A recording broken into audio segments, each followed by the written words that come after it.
One of my main like criticisms about like the stay-at-home orders, because I was very anti-lockdown, very anti-stay-at-home stuff, and you can understand considering what I do for a living, Absolutely. Yeah, right? absolutely.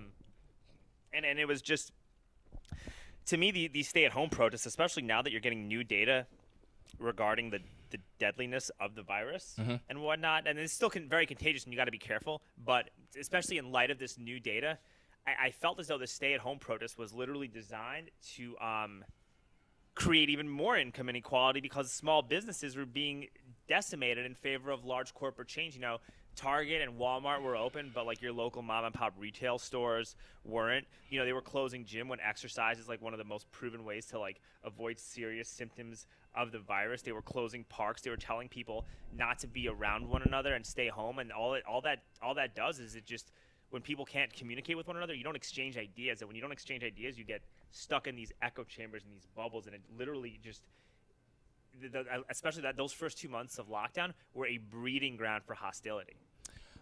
Yes, I think when people have to go against what their routine is, they begin to get bored.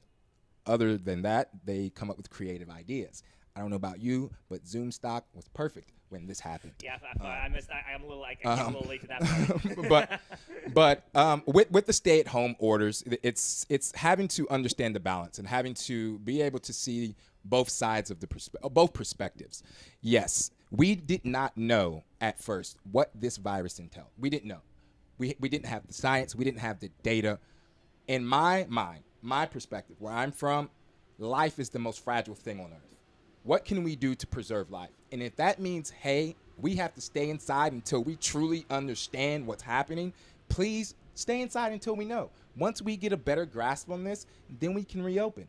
But let's not deny the numbers. People were dying.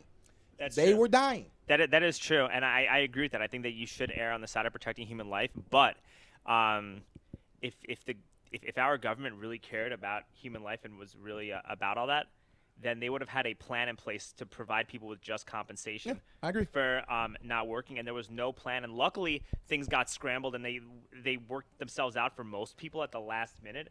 But if you don't have a plan for providing just compensation to people who cannot work or own their businesses, and they're still obligated to have to pay rent and their mortgage, and there's no freeze on that, dude, that's a human rights violation. I agree.